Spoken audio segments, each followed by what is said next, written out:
제가 상담 시간에 자주 하는 말이 있습니다. 스스로에게 속지 마십시오. 안정을 향해 가지만 결코 온전한 안정에 도달할 수 없는 것이 인간의 삶입니다.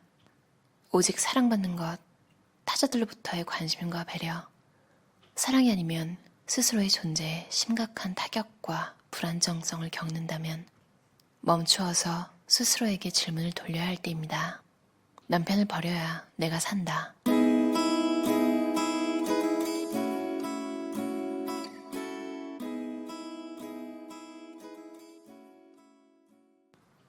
선택은 나쁜 것과 좋은 것 사이에서 일어나는 것이 아니라 나쁜 것과 더 나쁜 것 사이에서 일어난다. 우리는 짧은 만족, 작은 것을 유지하기 위해 커다란 대가를 치르는 선택을 합니다. 어떤 대가를 치르는지 의식조차 하지 못한 채 말이죠. 대가를 치르는 많은 것 중 사랑이 있습니다. 사랑은 왜 여성에게 그토록 많은 고통을 치르게 할까요? 손 안에 넣을 수 있는 실체가 아닌데 말이죠. 사랑이 실체라고 믿는 것조차도 우리의 무의식적 환상과 무의식의 투사가 일으키는 착각에 불과한 것이 대부분입니다. 그럼에도 우리 주변에는 더 이상 사랑할 수 없어서 사랑받지 못해서 고통받는 여성이 많습니다. 결여된 나를 내가 받아들일 수 있을 때 누구와든 함께할 수 있게 됩니다. 싸움이 잦은 부부라면 아내는 남편이 자신이 원하는 사람이 되면 행복해질 것이라고 굳게 믿지만 결코 그렇지 않습니다. 둘 중 하나가 환골탈태에 온전히 다른 사람이 된다면 어떻게 될까요? 그동안 부부의 관계를 규정짓던 충돌과 물어뜯음이라는 심리적 기제가 사라지면 오히려 부부는 서로에 대해 무료해질 확률이 높습니다. 여성들은 끊임없이 해답을 얻고자 합니다. 소유의 문제에 있어 피할 수 없는 것이 질투와 시기심입니다. 질투는 남녀를 불문하고 가장 치열하고 원시적인 감정으로 우리를 지배하기도 합니다. 질투 안에는 경쟁심이 들어있습니다. 프로이트는 그 경쟁심을 이미 내 것이라고 가정된 무엇을 잃거나 나누어야 한다고 생각하는 데서 오는 두려움에서 기인한다고 했습니다. 조금 더 나아가 프랑스 정신분석가 폴 로랑 아숭은 이런 표현을 썼습니다. 자신을 만족시키려고 애쓰는 집요한 욕구로 거역할 수 없는 힘으로 분출되어 열렬히 충족시킬 수 있는 대상을 찾게 하는 욕구와 관련되어 있다. 때문에 거기에 사로잡힌 사람은 병리적 차원으로 들어간다. 폴 로랑 아숭은 더 나아가 질투와 시기를 구분해서 이야기합니다. 질투는 내가 갖지 못한 것을 가졌다고 생각하는 대상, 즉 사람을 향한 마음이라면 시기심은 그가 가졌다고 생각하는 재화를 겨냥한 마음이라고 합니다.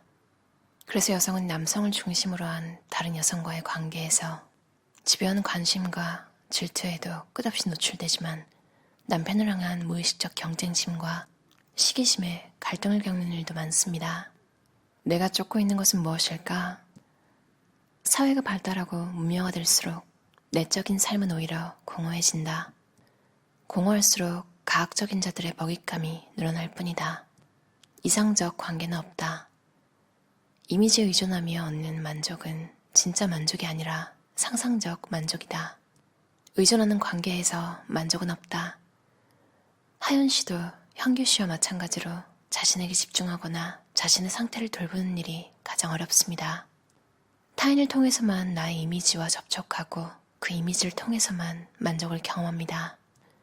이미지에 매몰된 상태에서 타인과 나의 구분이 모호합니다. 내가 의존하는 타인의 이미지나 요구를 충족시키고 보충해주는 방식으로 자신을 유지하는 것이니까요. 그래서 나의 행복과 불행의 대부분이 타인의 태도와 행동에 달려 있습니다. 그가 나를 존재하게 하는 권력자가 되는 것이죠. 이렇게 이미지에 의존하며 얻는 만족은 진짜 만족이 아니라 상상적 만족입니다. 사실 이런 관계는 부부 사이에서도 일어납니다. 한쪽이 어느 한쪽을 주인처럼 섬기며 안전한 관계를 유지하는 것인데 커다란 마찰이 없는 경우에는 이를 원만한 관계라고 착각하는 것이죠. 그 에너지 방식은 완벽한 명분과 알리바이를 제공합니다. 가족은 이래야 한다는 관념, 아빠는 어떤 모습이어야 한다는 관념을 갖고 남편을 좋은 아빠로 만들기 위해 쉼없이 요구하고 투쟁합니다. 아이가 말도 예쁘게 잘 듣고 공부도 잘 따라주면 그것으로 인해 행복해졌다가 금세 바람이 빠집니다. 바람이 빠진 자리에는 불안이 생겨 또 다른 고민거리를 해결하기 위한 투쟁에 들어가죠. 삶의 시간은 그렇게 메워집니다. 결혼 생활을 유지하면서 아내가 남편과 함께 살아야 하는 이유와 의미를 새롭게 갱신하고 찾지 않으면 관계는 좀비처럼 텅 비어버린다. 남편들이 바깥을 흘끔거리면서도 결코 아내와의 결혼 생활, 가정이라는 울타리를 포기하지 않을 이유를 그가 궁극적으로 사랑하는 사람이 나이기 때문이라고 생각하지 않길 바랍니다.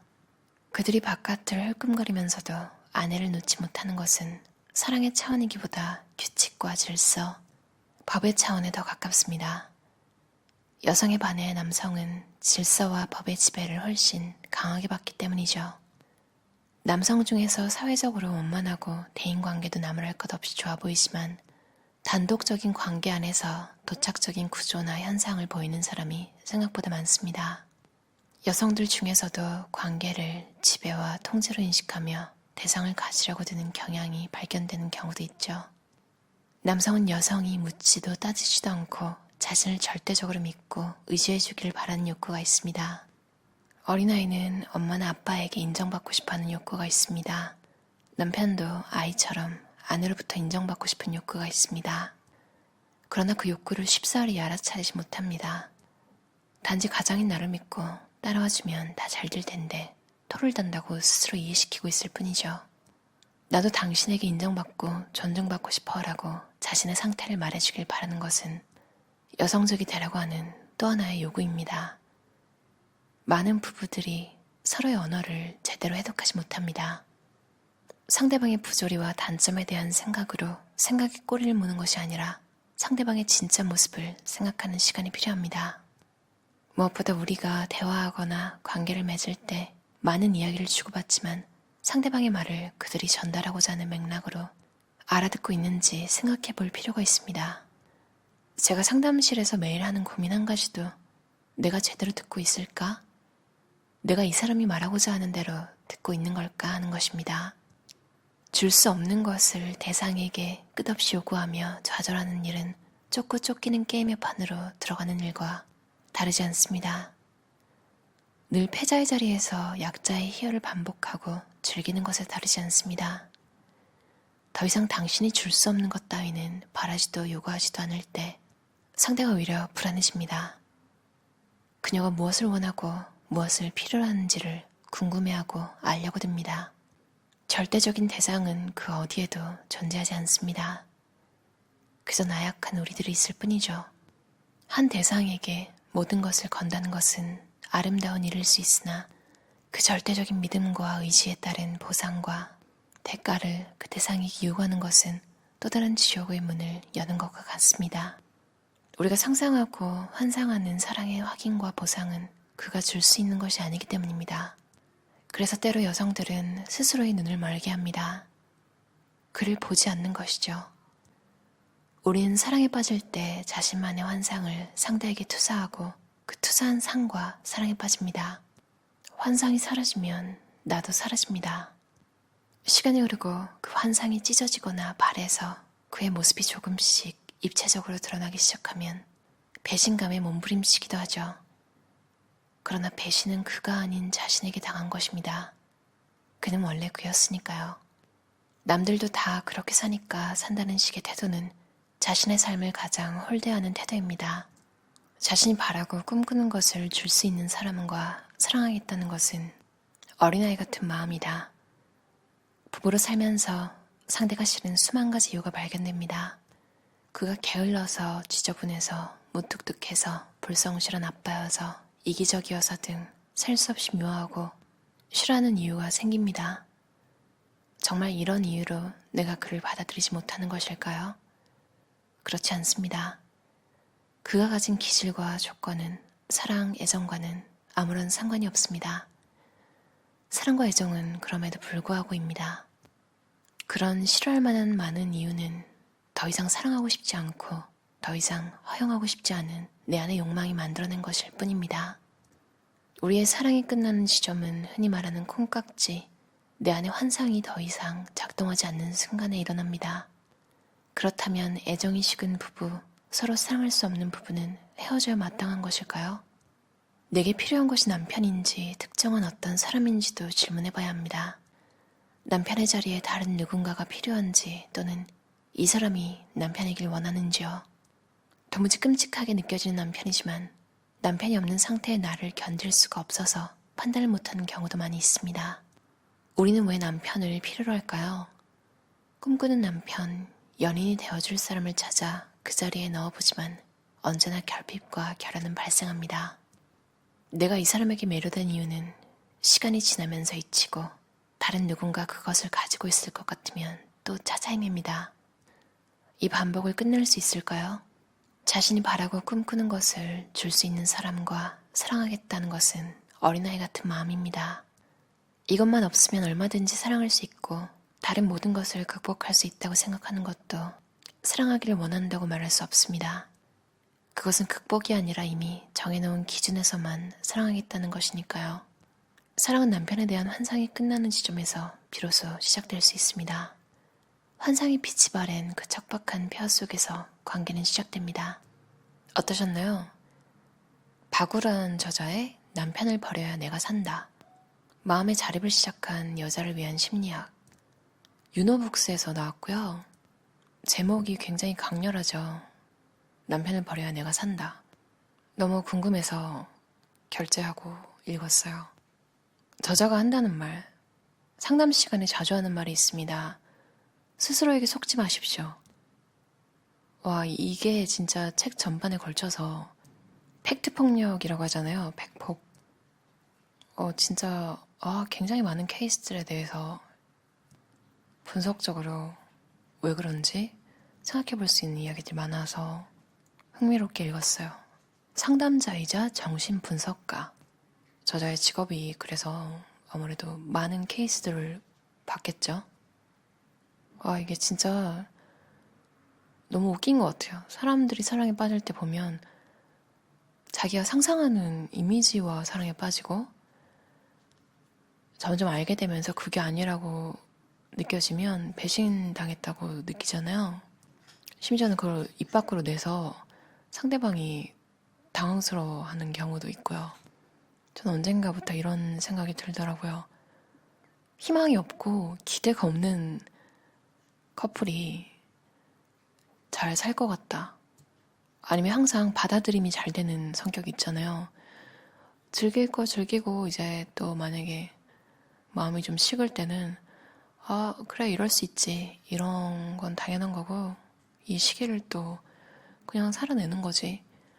이런 마인드를 가질 수 있는 희망이 없거나 아니면 그냥 원래 그냥 이런 성격? 제일 문제가 이번 주에 심리학 책을 좀 많이 읽었네요. 그 책에 다 나와 있었죠. 당위적 사고를 하는 사람은 고통스럽다고. 이래야 한다 저래야 한다. 그러니까 끼워 맞추기식 있잖아요. 머릿속에 있는 거에 대한 환상을 상대방이 안 채워주면 항상 부족하다고 느끼는 그런 게 제일 위험한 것 같아요. 그리고 진짜 웃긴 게 기대가 없고 환상이 없이 만나는 게 진짜 찐사랑이다 뭐 이런 생각을 가지고 살면 이것도 또 부작용이 있는 게 마음에 드는 사람이 없어요.